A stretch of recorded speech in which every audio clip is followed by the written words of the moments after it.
সংরক্ষণ, সংরক্ষণ, সংরক্ষণ। থাম্বনেলে যেমনটা দেখতেই পেয়েছেন যে থাম্বনেলে লেখা রয়েছে 70% রিজার্ভেশন ইন প্রাইভেট জবস। এটাই সত্যি। আজকের দিনে দাঁড়িয়ে দেখা যাচ্ছে যে বেসরকারি চাকরি অর্থাৎ প্রাইভেট জব যেগুলো, সেই সমস্ত জবগুলোতেও সংরক্ষণ হতে চলেছে। এবং এই সংরক্ষণের ফলে যে কি পরিমাণ এফেক্ট পশ্চিমবঙ্গ তথা ভারতবর্ষে পড়তে চলেছে, সেই বিষয়ে কিন্তু পশ্চিমবঙ্গের বেশিরভাগ মানুষই অবগত নয়। কি হয়েছে, কি সংরক্ষণ, কি কারণে প্রাইভেট জবসের উপর সংরক্ষণ আনা হচ্ছে এবং এটা কি কারণে পশ্চিমবঙ্গ তথা ভারতবর্ষের ক্ষতি করতে পারে এবং কেন এই বিষয়টা জানা দরকার, সমস্ত কিছু নিয়ে আলোচনা করবো এই ভিডিওতে। আজকের এই ভিডিওটি কোনো নির্দিষ্ট এজ গ্রুপের জন্য নয়। ছোট থেকে বড় যেই এই ভিডিওটি দেখছেন না কেন, এই ভিডিওটিকে অবশ্যই শেয়ার করবেন। কারণ প্রাইভেট জব মানে বেসরকারি চাকরিতে সংরক্ষণ আসছে, তাহলে যারা বেসরকারি চাকরির কোর্সে পড়ছে, ইঞ্জিনিয়ারিং, ফার্মাসি বা অন্যান্য যেখানে প্লেসমেন্ট আছে, তারাই তো বেসরকারি চাকরি করতে যায়। তাহলে এটা তো শুধুমাত্র তাদের জন্য, একদমই না। যারা পরিযায়ী শ্রমিক, যারা প্লেসমেন্ট নিচ্ছে, যাদের সাথে বেসরকারি চাকরির কোনো সম্পর্ক নেই, যারা নিজেদের ব্যবসা করছে, তাদের প্রত্যেকের জীবনে এটা কিন্তু এফেক্ট ফেলতে চলেছে, যদি এই বিষয়টি ভবিষ্যতে যে করে বাড়াবাড়ি হয়, যদি এই বিষয়ে মানুষের সচেতনতা না থাকে। সুতরাং বুঝতেই পারছেন যে এটি কোনো ছোট বিষয় নয় এবং এটি কোনো স্পেসিফিক কোনো একটি গ্রুপের জন্য ভিডিওটি নয়। সমস্ত কিছু আলোচনা করবো এই ভিডিওটিতে। স্কিপ না করে পুরো ভিডিওটি ভালো করে দেখুন এবং চ্যানেলে নতুন হলে চ্যানেলটিকে সাবস্ক্রাইব করে দিন। ওয়েলকাম টু অ্যাকিউ নলেজ চ্যানেল, সঠিক জ্ঞান এখানেই। স্কিপ না করে ভালো করে বুঝে নাও যে কি হচ্ছে বিষয়টা এবং কিভাবে এটা আমাদের জীবনে প্রভাব ফেলতে পারে। তো আমি প্রথমেই বললাম এবং তাছাড়া আমার থাম্বনেলেও লেখা চলেছে 70% রিজার্ভেশন। প্রথমে আমি বলি এই 70% রিজার্ভেশনের কেসটা কি, কি হয়েছে এবং কেন প্রাইভেট জবে রিজার্ভেশন রাখছে, ব্যাপারটা কি। তো প্রথমে আমি ব্যাপারটা জানাই এবং তারপরে এটা নিয়ে আমি আলোচনা করব। তো ব্যাপার হচ্ছে যে এই যে 70% রিজার্ভেশন, এটা কর্ণাটক রাজ্যে ইমপ্লিমেন্ট করা হচ্ছে। কর্ণাটক রাজ্য সরকার ঠিক করেছে যে যতগুলো বেসরকারি কোম্পানি কর্ণাটকে অবস্থিত, সমস্ত বেসরকারি কোম্পানিতে প্রতি বছর যে কর্মী নিয়োগ হয়, সেই কর্মীগুলো তাদেরকে কর্ণাটকের বাসিন্দাদেরকেই নিতে হবে এবং সেটারই রিজার্ভেশন তারা ইমপ্লিমেন্ট করেছে 50% থেকে 70%। মানে সমস্ত উঁচু পদ, যেগুলো খুবই উঁচু উঁচু পদ, সেই সমস্ত উঁচু পদের জন্য 50% রিজার্ভেশন। মানে আমাকে যদি 10টা কর্মী নিয়োগ করতে হয়, আমাকে 5জন কর্ণাটকের বাসিন্দাদেরকে নিয়োগ করতে হবে এবং 5জন আমি বাইরের স্টেট থেকে নিতে পারবো। যদি আমি ম্যানেজরিয়াল মানে যদি একটু নিচু পদস্থ কোনো কর্মী নিয়োগ করতে চাই, তাহলে আমাকে 70% রিজার্ভেশন মানে 10 জনের মধ্যে 7জন কর্ণাটকের বাসিন্দাকে নিতে হবে এবং 3জন বাইরের স্টেটের আমি নিতে পারি। এবং যদি আমি একদম নিচু পোস্টের গুলোর কথা বলি, যার বেতন 15,000 20,000 টাকা করা হয়, সেই সমস্ত পোস্টের যারা কর্মী রয়েছে, সেই কর্মী যদি নিয়োগ করতে হয় বেসরকারি কোম্পানিগুলোকে, তাহলে 100% রিজার্ভেশনের কথা বলা হচ্ছে। মানে আমি যদি 10টা কর্মী নিয়োগ করি, তাহলে 10টাই আমাকে কর্ণাটকের নিতে হবে, আমি বাইরের থেকে নিতে পারবো না। এরপরে এটা শুনে অনেকেই মনে করবে যে ওহ, কর্ণাটক রাজ্যে কি হচ্ছে জেনে আমার কি, আমি পশ্চিমবঙ্গে থাকি, আমি বাংলা ভাষা বলি, কর্ণাটকের লোক কর্ণাটকে থাকে, কর্ণাটকের লোকের কি চাকরি হবে না হবে আমার জেনে কি লাভ, অনেকের মনে হতে পারে। তো এরপর আমি তাদেরকে প্রথমে এই ডাউটটা ক্লিয়ার করে দিই যে কর্ণাটক রাজ্যে একটি শহর রয়েছে যেটাকে বলা হয় ব্যাঙ্গালোর। সেই শহরটির নাম নিশ্চয়ই আপনি শুনে থাকবেন এবং সেই শহরে পশ্চিমবাংলার বহু ছেলে মেয়ে চাকরির জন্য কিন্তু যায়। এবং শুধুমাত্র উচ্চপদস্থ কর্মী নয়, আমাদের পশ্চিমবাংলার বহু স্টুডেন্ট এবং শুধুমাত্র পশ্চিমবাংলা নয়, বহু রাজ্যের বহু মানুষ সেখানে যেয়ে করে কিন্তু কাজ করে, উচ্চপদস্থ, মধ্যপদস্থ, নিম্নপদস্থ, বিভিন্ন পদস্থ কর্মী হিসাবে সেখানে কিন্তু কাজ করে থাকে। এবং যে সমস্ত কোর্সে প্লেসমেন্ট রয়েছে, যেমন ইঞ্জিনিয়ারিং, ফার্মাসি এবং আরো আলাদা আলাদা, সেই সমস্ত কোর্সের কিন্তু অনেক অনেক প্লেসমেন্ট ব্যাঙ্গালোরে হয়। কারণ আমাদের ব্যাঙ্গালোর ভারতের সিলিকন ভ্যালি এবং এখানে প্রচুর প্রচুর কোম্পানি রয়েছে এবং এটিকে আইটি হাবও বলা হয়। ফলে এখানে অনেক কোম্পানি রয়েছে, অনেক রিক্রুটমেন্ট হয় এবং এখানে বহু বহু লোক কিন্তু যে করে কাজ করছে। তো যদি এই সংরক্ষণ এনে দেওয়া হয়, তাহলে কত কর্মীর কাজ চলে যেতে পারে, আপনি নিশ্চয়ই সেটা বুঝতে পারছেন। শোনার পরও অনেকের মনে হবে যে ওহ, সেটা তো অনেক অনেক কম। পশ্চিমবঙ্গের জনসংখ্যা অনুযায়ী সেই যত কর্মী কাজ হারা হবে, সেটা সেটা তো অনেক কম। তাতে কি যায় আসে, তাতে এত চিন্তার কি আছে, তাতে আমাকে ভিডিওটা দেখতে হবেই কেন? তো কেন এটা সবার উপর প্রভাব ফেলবে, সেটা বোঝার আগে আপনি এটা বুঝুন যে প্রাইভেট চাকরির গুরুত্ব কি। কারণ অনেকেই মনে করে প্রাইভেট চাকরি সম্বন্ধে জেনে আমার কি, প্রাইভেট চাকরি কেই বা করতে যাচ্ছে বা কতজনই বা করছে, কি ব্যাপার। তো আপনাকে প্রথমে এটা জানতে হবে যে প্রাইভেট চাকরির গুরুত্ব কি। বেসরকারি চাকরি এর ব্যাপারটা আগে ভালো করে বুঝুন যে ভারতবর্ষে বেসরকারি চাকরির গুরুত্ব কতটা এবং এই যে জিনিসটা হচ্ছে, এটা কর্ণাটকে হচ্ছে এবং এই কয়েকজনের চাকরি যাবে তাতে কি যায় আসছে, সেটা বোঝার আগে আপনাকে এটা বুঝতে হবে যে বেসরকারি চাকরির গুরুত্বটা কি। চলুন বুঝে নিই। নিশ্চয়ই জানেন যে আমাদেরকে বেঁচে থাকার জন্য, জীবিকা নির্বাহনের জন্য আমাদেরকে কর্ম করতে হয়। কারণ আমরা কর্ম করব, তবে আমরা তার কিছু একটা ফল পাবো, টাকা হোক, ফসল হোক, তবেই আমরা সেখান থেকে কিন্তু আমাদের জীবিকা নির্বাহন করতে পারবো। আচ্ছা, আজকের দিনে যদি আমাকে বাঁচতে হয় তাহলে আমাকে টাকা রোজগার করতে হবে। সেই টাকা দিয়ে আমি পণ্য কিনবো, খাবো, দাবো, পরবো, সমস্ত কিছু আমার নির্ভর করছে আমার টাকার উপরে। এবং আমার টাকার জন্য আমাকে হয় চাকরি করতে হবে, না হলে আমাকে ব্যবসা করতে হবে। এই দুটি রাস্তা, হয় আমাকে চাকরি করতে হবে, না হলে আমাকে ব্যবসা করতে হবে। এবং আপনিই বলুন যে ভারতবর্ষের ম্যাক্সিমাম লোক কি বেছে নেয়, চাকরি নাকি ব্যবসা? উত্তরটা হলো চাকরি। সবাই এই চাকরিকেই বেছে নেয়, ব্যবসাকে কিন্তু খুবই কম লোকে বেছে নেয়। ম্যাক্সিমাম লোক চাকরি করতে চায়। এবং এই যে ম্যাক্সিমাম লোকে চাকরি করতে চায়, এই চাকরির আবার দুটো ভাগ। চাকরিটা দুটো ভাগ, একটা কি সরকারি, একটা হলো বেসরকারি। সরকারি, বেসরকারি। এরপরে আপনি বলুন যে প্রতি বছর সরকারি রিক্রুটমেন্ট বা সরকারি চাকরির নিয়োগ কত হয়? আপনি নিশ্চয়ই সংখ্যাটা না জানলেও এটা খুবই ভালো করে জানেন যে সরকারি চাকরির নিয়োগ কিন্তু খুব বেশি বেশি হয় না। রাজ্য সরকারের নিয়োগ খুবই কম হচ্ছে এবং কেন্দ্র সরকারের নিয়োগ যা হচ্ছে তার সংখ্যা খুবই কম। এবং টোটাল হয়তো সারা বছরে যদি আমি ধরে নিই যে 1,00,000 জনের যদি নিয়োগ হয়, তাহলে ফর্ম ফিল আপ করে 24,00,000, 25,00,000 বা তারও হতে পারে। আমি এটা একটি রাফ ডাটা বলছি।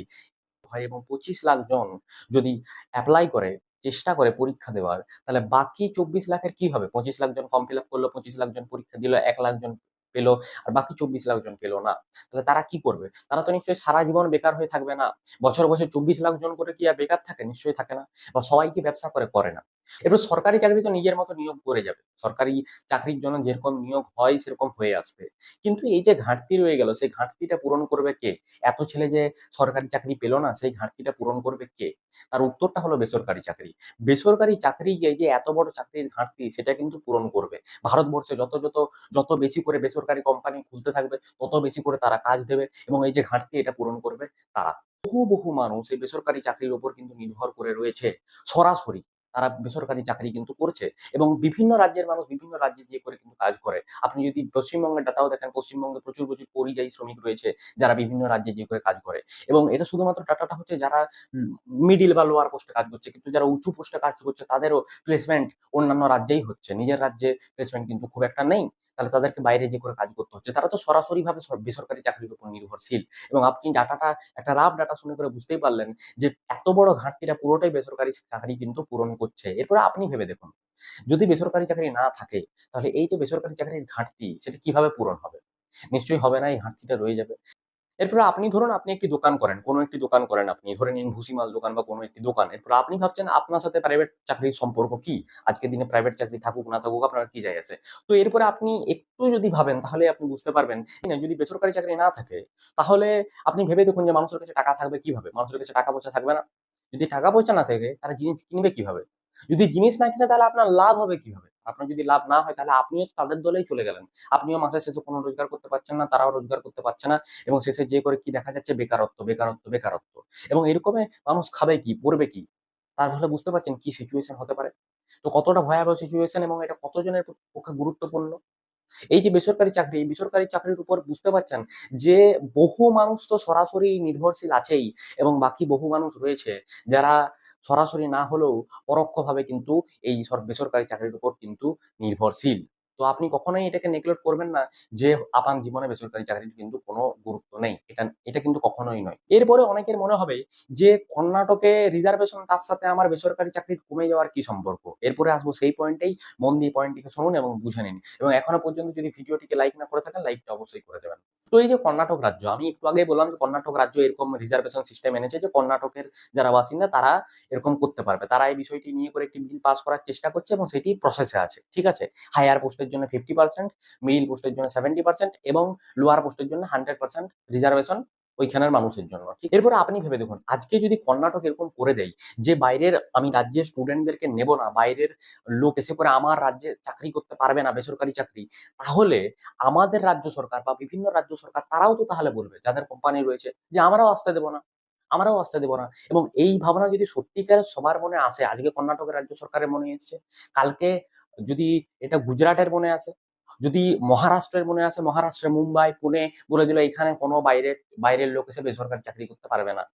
যদি কালকে বলে তামিলনাড়ু বলে দিল চেন্নাই ফেন্নাই কোনো আর রিক্রুটমেন্ট হবে না, কোনো নিয়োগ হবে না, কেউ আসতে পারবে না। কালকে তেলেঙ্গানা বলে দিল যে হায়দ্রাবাদে আমি কোনো নিয়োগ করবো না, গুজরাটে নিয়োগ করবো না, যেখানে যেখানে কোম্পানি রয়েছে সেখানে বাইরের শ্রমিকদেরকে আমরা নেব না, বাইরের স্টেটের আমরা নেব না। এরকম যদি প্রতিটা স্টেট সিদ্ধান্ত নিয়ে নেয়, তাহলে ভাবতে পেরেছেন কি হবে? বিশেষ করে সেই সমস্ত রাজ্যের, যে সমস্ত রাজ্যের তেমন কোম্পানি নেই, তারা কি করবে? বিহার, ঝাড়খণ্ড যেখানে তো একদমই কোম্পানি নেই, খুবই কম কম কোম্পানি রয়েছে। পশ্চিমবঙ্গ বিশাল আহামরি কোনো কোম্পানি নেই। এই সমস্ত রাজ্যগুলির অবস্থা কি হবে? তারা তাদের মানুষজন কোথায় যাবে? সরকারি চাকরির রিক্রুটমেন্ট তো খুবই কম, সরকারি চাকরির নিয়োগ তো খুবই কম, আমি এখনই বললাম। এবং বেসরকারি চাকরির যে ঘাটতিটা পূরণ করছে, সেই ঘাটতিটা পূরণ করবে কিভাবে? পূরণ করতে পারবে না। তার ফলে কি হবে? বুঝতে পারছেন যে কতটা সাংঘাতিক বিষয় হতে পারে এবং তার ফলে আপনি কতটা এফেক্টেড হতে পারেন। আপনি স্টুডেন্ট হন বা আপনি অভিভাবক হন বা আপনি কোনো দোকানদার হন, যেই হন না কেন, আপনি কতটা এফেক্টেড হতে পারেন সেটা কি আপনি ভেবে দেখতে পেরেছেন? যে কিরকম হতে পারে ব্যাপারটা? আজকে কর্ণাটক এরকম করলো, কালকে যদি সত্যিকারের প্রতিটা রাজ্য এরকম করতে শুরু করে তাহলে কি অবস্থায় যেতে চলেছে দেশটা। এরপরে অনেকের আবার মনে হতে পারে যে তাহলে যে সমস্ত রাজ্যের কোম্পানি রয়েছে, যে সমস্ত রাজ্যে ভালো ভালো কোম্পানি রয়েছে, বেশি পরিমাণে কোম্পানি রয়েছে, যেমন আমি এখনই বললাম ব্যাঙ্গালোরে অনেক কোম্পানি রয়েছে, কর্ণাটকের অনেক কোম্পানি রয়েছে, কর্ণাটক এরকম করছে, তাহলে যে রাজ্যের কোম্পানি রয়েছে তাহলে তার লাভ হবে আর যার কোম্পানি নেই তার ক্ষতি হবে, তাই তো? এখনই অনেক ভিউয়ার্স কোশ্চেন করবে যে আপনি এখনই বললেন যে পুরো দেশের ক্ষতি হবে, পুরো এরকম অবস্থা হয়ে যাবে, সবার ক্ষতি হবে। তাহলে এখানে সবার ক্ষতি তো হচ্ছে না, এখানে তো যে রাজ্যের অনেক কোম্পানি আছে তাদের তো লাভ হচ্ছে, আর যাদের কোম্পানি কম আছে তাদের তো ক্ষতি হবে। যে সমস্ত রাজ্যের পরিযায়ী শ্রমিকের সংখ্যা বেশি তাদের তো বেশি ক্ষতি হবে।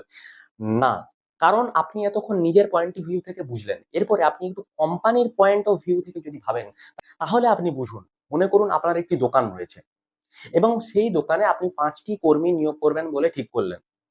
এরপরে আপনি ঠিক করলেন যে 5টি কর্মী আমি নিয়োগ করব এবং প্রতিটি কর্মীকে আমি 10,000 টাকা করে বেতন দেব। এবং আপনি সেটার একটি পোস্টার বানিয়ে আর আপনার দোকানের বাইরে লাগিয়ে দিলেন যে আমি 5টি কর্মী নিয়োগ করব, 10,000 টাকা করে বেতন দেব, যাদের যাদের ইচ্ছা তারা আসো, ডকুমেন্ট দাও, আমি তোমাদের একটা করে পরীক্ষা নেব এবং যারা যারা পাস করবে, যাদেরকে আমার ভালো লাগবে তাদেরকে আমি কাজে নিয়োগ করব। এটা আমি ঠিক করলাম এবং আপনি মনে করুন ঠিক করলেন এবং আপনি এটি বলে দিলেন। আপনার কাছে মনে করুন 100 জন এলো, 100 জন।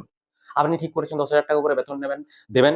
আপনি 100 জনের পরীক্ষা নিলেন, 100 জনের মধ্যে থেকে আপনার 5 জনকে খুব ভালো লাগলো এবং আপনি বেস্ট 5 জনকে বেছে নিলেন আপনার কাজের জন্য এবং আপনি আপনার কাজে নিয়োগ করলেন এবং আপনার কাজ রমরমিয়ে চলছে, কারণ আপনি একদম খাঁটি বেস্টটাকে বেছে নিয়েছেন।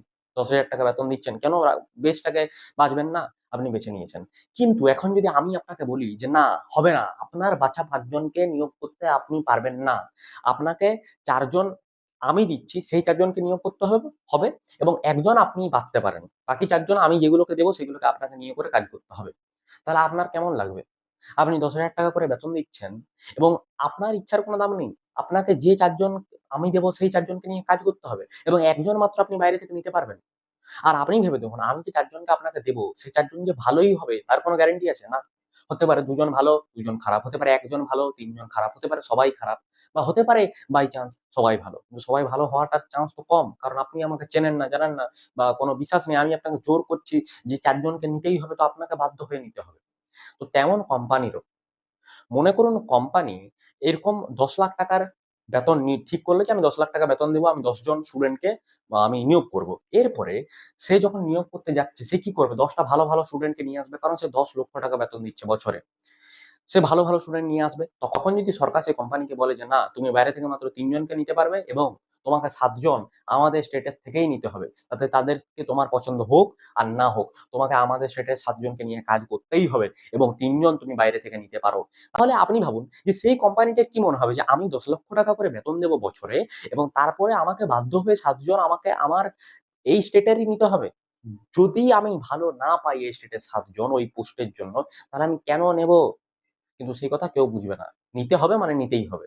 এরকম যদি প্রেশার পড়ে এবং যদি দেখা যায় 7 জনের মধ্যে ম্যাক্সিমাম ভালো নয় কর্মী, তখন তাহলে আপনি ভাবুন সেই কোম্পানিটা কি চলবে? নিশ্চয়ই চলবে না। এবং এতটা যদি প্রেশার কোম্পানির উপর ফেলা হয় তাহলে বিদেশি কোম্পানিগুলো ভারতবর্ষে থাকবে কেন? প্রথম কথা হচ্ছে বিদেশি কোম্পানিগুলো ভারতবর্ষ থেকে চলে যাবে, যে দরকার নেই বাবা এত চাপের মধ্যে করার। ভারতীয় ছোট কোম্পানি হয় সে কোম্পানি তাকে বন্ধ করতে হবে। বাধ্য। কারণ সেভাবে তো কোম্পানি চলতে পারে না, তাকে কোম্পানি বন্ধ করতে হবে এবং ওই কয়েকটি কোম্পানি হয়তো দাঁড়িয়ে যাবে। তাহলে আপনি বুঝতে পারছেন তো কোম্পানি কি হারে বন্ধ হবে। এবং কোম্পানি যদি বন্ধ হতে থাকে সেইগুলোকে দেখে নতুন কোম্পানি খুলবে? নিশ্চয়ই খুলবে না। কারণ দেখছে এরকম অবস্থা। বড়, বড় কোম্পানিরা বন্ধ হয়ে যাচ্ছে, বিদেশি কোম্পানিরা চলে যাচ্ছে, সেরকম অবস্থায় নতুন কোম্পানিরা কি খুলবে? খুলবেই না। এবং আরো একটি বিষয় ভেবে দেখুন, যে সমস্ত স্টুডেন্ট প্রতি বছর বিভিন্ন কোর্সে ভর্তি হচ্ছে, যেখান থেকে প্লেসমেন্ট পাওয়া যায়, বিভিন্ন কোর্স রয়েছে যেখান থেকে প্লেসমেন্ট হয়, যেখান থেকে বিভিন্ন জিনিসপত্র হয়, ছেলেমেয়েরা পড়াশোনা করছে যাতে তারা চাকরি পেতে পারে। তো বিভিন্ন যে পড়াশোনা করছে তারা, তাদের অবস্থা কি হবে? তারা তো কোথাও চাকরি পাবে না। কারণ নিজেদের স্টেটে তো সবার চাকরি পাওয়ার কথা নয়। হাজার, হাজার কলেজ রয়েছে, শয়ে, শয়ে কলেজ রয়েছে বিভিন্ন কোর্সের। তো তারা কোথায় চাকরি পাবে? তারা কোনো চাকরি পাবে না। তারা পড়াশোনা করবে, তারা বেকার হয়ে রয়ে যাবে। বিভিন্ন যারা ৫ লাখ, ৬ লাখ, ১০ লাখ, ১২ লাখ, ১৫ লাখ টাকা দিয়ে গ্র্যাজুয়েশন করছে, ইঞ্জিনিয়ারিং করছে, ফার্মাসি করছে, বিভিন্ন কোর্সে পড়ছে, তাদের অবস্থাটা কি হবে? তারা পড়ে গেলেও তো চাকরি পাবে না। এবং আমি যেমনটা বললাম যে কয়েকটা বড় কোম্পানি হয়তো টিকে গেল। যদি টিকেও যায় সেই কোম্পানিকে যদি এমন বলা হয় যে ১০ টার মধ্যে ৭ জন তুমি আমাদের রাজ্যে নিতে পারো এবং ৩ জন বাইরে নিতে পারো। আমার কাছে যদি অফার থাকে ৩ জনকে বাছার, আমি কোন ৩ জনকে বাছবো? সবথেকে ভালো যারা আইআইটি, এনআইটি থেকে পড়াশোনা করছে, আইজার, নাইজার থেকে যারা রিসার্চ করছে, আমি তাদেরকে নেব। আমি কেন নিতে যাবো? যারা মিডিয়াম কলেজ থেকে পড়ছে, যারা বিলো এভারেজ কলেজ থেকে পড়ছে, তাদেরকে আমি নিতে যাবো কেন? তাদেরকে কি নিতে যাবো? নিশ্চয়ই নিতে যাবো না। আপনি কি নিতে যাবেন? নিতে যাবেন না। তাহলে আপনি ভেবে দেখতে পাচ্ছেন যে কিরকম পরিস্থিতির মধ্যে আগামী দিনে আমাদের পশ্চিমবঙ্গ তথা ভারতবর্ষ পড়তে চলেছে। কিন্তু এই বিষয়ে বহু মানুষ রয়েছেন যারা এখনো পর্যন্ত জানেনই না, যারা এখনো পর্যন্ত এই বিষয়ে অবগতই নয়। তার জন্য এই ভিডিওটি বানানো যাতে সবাই অবগত হয় এবং এই বিষয়ে যেন জানতে পারে এবং এই ভিডিওটি শেয়ার করা। তার জন্য আমি বললাম এই ভিডিওটিকে শেয়ার করা দায়িত্ব।